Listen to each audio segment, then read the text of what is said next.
Hello, and welcome to a Health Podyssey. I'm your host, Rob Lott.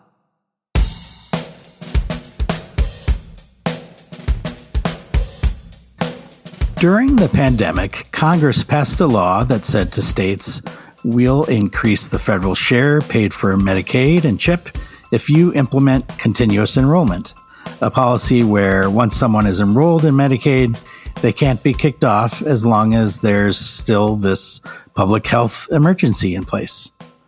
This led to a boost in coverage, which was especially vital during the depths of COVID's darkest days.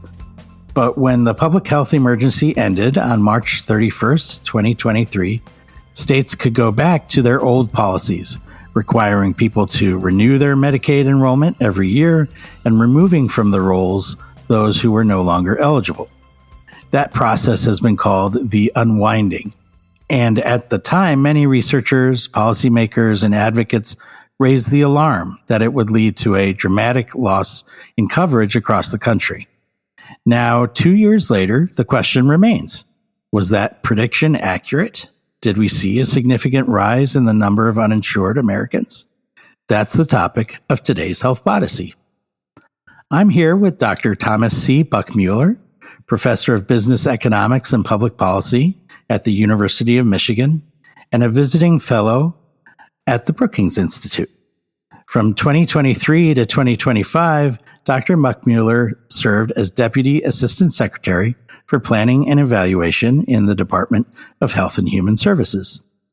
Together with his co-authors, Dr. Buchmueller has a new paper in the May 2025 issue of Health Affairs. Its title is also its main finding. Quote, during Medicaid unwinding, much of the reduction in Medicaid paid prescriptions was offset by increased commercial coverage. So let's just dig in here and find out why that's significant. Dr. Thomas Buchmueller, welcome to the Podyssey. Thanks for having me. So let's start at the beginning. In my introduction, I sort of gave a little overview of the unwinding. How did I do? Did I give a good sense of what was going on there? Awesome. You get an A. Awesome. Thank you, Professor Buchmueller. Can you put us in the timeline in March 2023, what people were predicting about the unwinding? Yeah, I think at the time and during that first year or so, there was an understandable concern that people were going to be rolling off of Medicaid and becoming uninsured, losing coverage. And so we were tracking this without a lot of great data. So states were reporting monthly information on disenrollment, but that wasn't even giving us a complete picture of what was going on with Medicaid, because in any month you have people who are disenrolling and you have other people who are coming onto the program, and in some cases they're the same people. Someone would be disenrolled and then submit their application and get back on.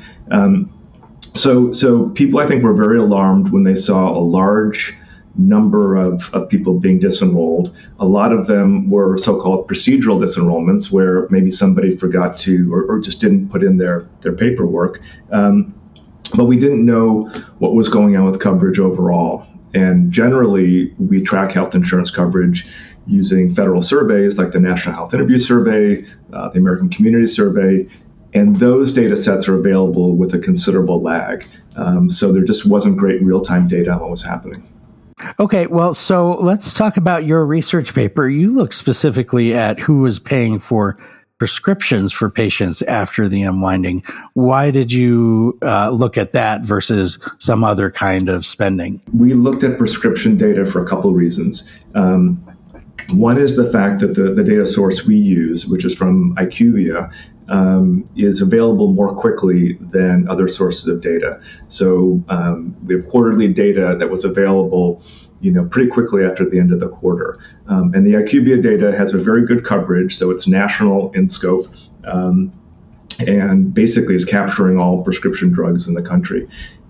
So we thought we could infer something about changes in coverage from changes in prescription fills. But then we also were interested in prescription drugs directly, because obviously the reason we care about people having insurance coverage is so they can get access to the care they need. And roughly half of Americans use prescription drugs every month. And so this was going to tell us if during the unwinding, people were losing access to valuable care. Okay, so you've got this sort of clever end run around the lag, a way to maybe get a sense of things sooner than you would otherwise. What did your research show? What are some of the top line findings? Yeah, so we looked at a few different outcomes. So first of all, we wanted to convince ourselves that the prescription drug data did track Medicaid enrollment. So we compared trends in Medicaid paid fills with the Medicaid enrollment data. And overall, the data tracked pretty well. So during the period of the public health emergency, when the continuous enrollment provision was in effect, both Medicaid enrollment and Medicaid paid fills sort of went up continuously. And then if you look at the end of the start of the unwinding period, both of those started to fall. So we did some estimates 4 quarters after a state began unwinding. Medicaid enrollment was down by about 37%. Medicaid paid fills were down a little bit less, like about 22%, but the general trend was similar. So that told us that we were capturing something that was going on with enrollment. So then the question is, what happened to the total number of prescriptions filled? The obvious concern is that if people are losing coverage, then they're not going to be able to afford the medicine they need, and we're going to see a decline in prescriptions. So we took the data and we aggregated Medicaid fills, commercial insurance, and cash fills. We did not look at Medicare Part D, and we looked to see how that trended after states began unwinding. And we saw very little change. So there was a slight decrease in total fills, but it was less than 1%. It was not statistically significant. So that gave us comfort that at least people were not foregoing the prescription drugs because they lost coverage. The question is, we know that Medicaid fills were going down, total prescriptions were not changing. How are people paying for their prescriptions? So the last part of the analysis, we broke it down by payer source, and what we found was there was an increase in prescriptions that were purchased with commercial insurance, and the size of that increase was about 86% as large as the decrease in Medicaid. So it looks like most people were transitioning to private insurance. We saw a slight increase in the number of prescriptions paid for with cash, but it was very small relative to the change in Medicaid prescriptions. So overall, the data seemed to suggest that people were successfully transitioning from Medicaid coverage to some form of private coverage. Okay, so what factors can we potentially attribute this shift to commercial coverage to? In other words, what allowed folks to move into commercial coverage? So I think the biggest explanation is the growth in coverage through the ACA marketplaces. So I should say a limitation of our data is that we can't break out marketplace coverage from employer-sponsored insurance coverage. But there's a lot of other data sources that suggest that it's an increase in marketplace coverage that was driving it. So first of all, we know that over this period, between 2020 and 2024, marketplace coverage almost doubled. It went up from about 11 million people to over 21 million people. And we know from other work that's been published in Health Affairs that using the Census Bureau's Household Pulse Survey, which gave sort of rapid data on what was going on for adults at least, there seems to be some transition from Medicaid to marketplace coverage. And there's good policy reasons why marketplace coverage was increasing. So number one, it was much more affordable. So as part of the American Rescue Plan in 2021, the Inflation Reduction Act of 2022, the size of the tax credits that people had to buy marketplace coverage increased dramatically, and more people had access to these credits. So marketplace coverage is becoming more affordable. And the Biden administration was doing a number of things to make it easier for people to enroll in the marketplaces.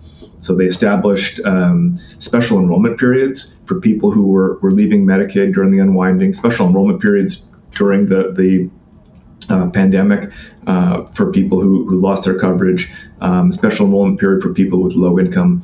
And they also invested heavily in outreach through navigators, which are nonprofit organizations that help people find coverage and sign up for a plan that's right for them. So all these things together, I think, made marketplace coverage more accessible and more affordable, and that helped people make a smooth transition from Medicaid to private coverage. Great. In just a minute, I want to ask you about what that says about our earlier predictions. Before we do, though, let's take a quick break.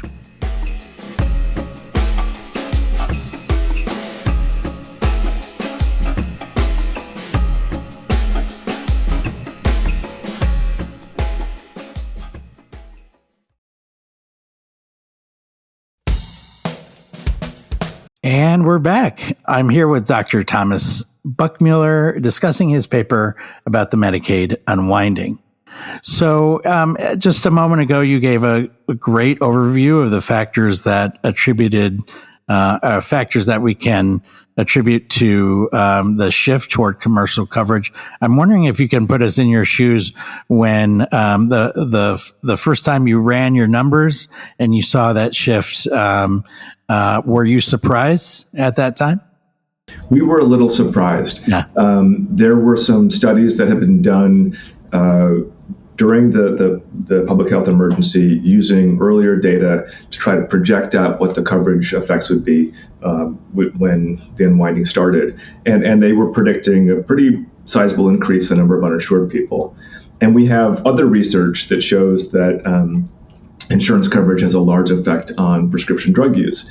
So we were expecting to see a decline in total fills and maybe even an increase in the number of fills that were paid for with cash.